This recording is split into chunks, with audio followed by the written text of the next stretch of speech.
Hello student, for the hypothetical reversible reaction half A2 plus 3 by 2 B2 gives AB3.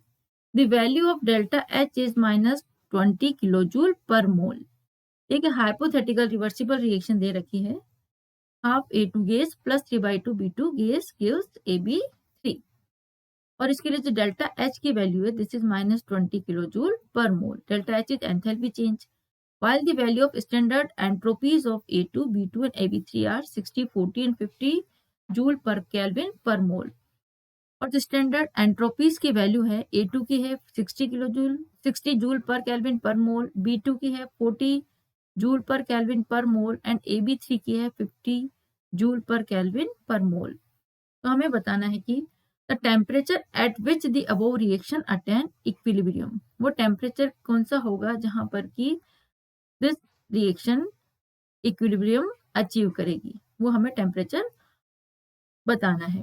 Option A 400, B 250, C 200, D 350, option E is the 500.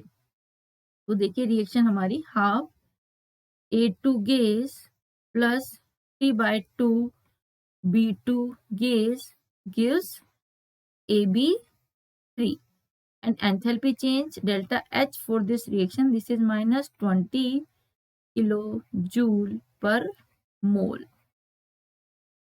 Now delta S की value निकाल लेते हैं हम. delta S entropy change is this is the sum of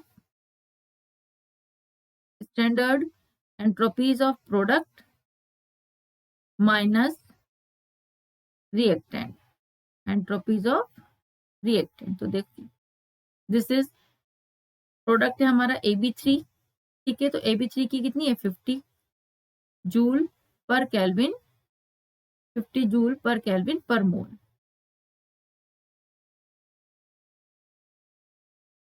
joule पर kelvin पर मोल. Now minus reactant की है, reactant है हमारा first half O2, it means half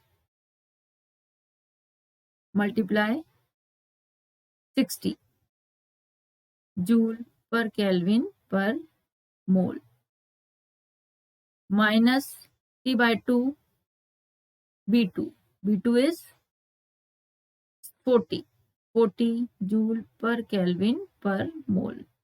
This is the values of standard entropies. It means 50 minus half minus 50 minus half multiply 60. So we can write 50 minus 60 upon 2 minus 3 multiply 40 upon 2. जब हम इसको solve करेंगे this is 50 minus 30 minus 60 and this is equals to minus 40 joule per Kelvin per mole. This is the value of delta S entropy change.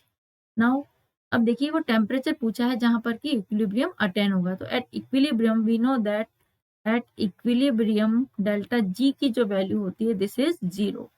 It means delta G क्या होता है, delta G equals to delta H minus T delta H. तो delta G equals to 0 है तो delta H किसके equal होगा, T delta S के equal होगा. हमें टेम्परेचर निकालना है तो टेम्परेचर हो गया हमारा T.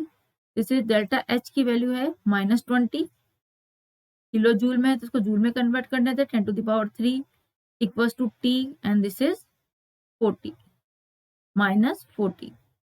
तो जब इसको हम सॉल्व करेंगे तो हमारा जो टेम्परेचर आएगा this is 500 kelvin. It means 500 kelvin पर इक्विलिब्रियम अचीव होगा. तो आंसर हो गया हमारा option E is the correct answer. Here option E is the correct answer. Thank you.